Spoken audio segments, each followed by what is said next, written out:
পাবো না, আমাকে হয়তো বিচার ছিনিয়ে নিয়ে আসতে হচ্ছে, আমি বিচার পাবো না।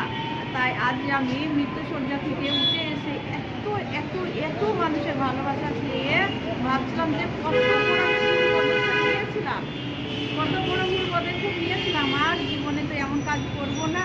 আর আর কি করে যে লড়াই হতো আমি বাদ দিয়েছিলাম যে গ্রামের চাষা ক্রিমিনাল ওরা হুমকি দিতে পারে। আমি ভয়ে হয়ে গেছি, আমার চারিদিকে টেনশন। আমি যে সরকারের কাছে এসপির কাছে আমি বারবার গেছি, এসপির কাছে বারবার গেছি আর পিপি পাল্টানোর জন্য, পিপি চেঞ্জ করার জন্য। ওনারা দিয়েছেন, ওনাদের যুক্তিতে ওনারা পিপি দিয়েছেন ভালো, আমার যুক্তিতে আমি চেঞ্জ করতে চাই। আমি এসপির কাছে বারবার আবেদন জানিয়েছি যে পিপি চেঞ্জ করতে হবে, এখন পর্যন্ত পিপি চেঞ্জ করেনি।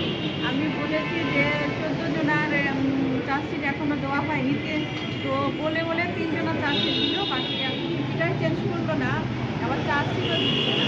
তো আমি পুলিশের কাছে বলবো যে পুলিশ প্রশাসনের কাছে অত্যন্ত আমার এখনও রাস্তা আছে, সেই রাস্তা যেন না হারায়। আর পিপিটা চেঞ্জ করা হোক, আর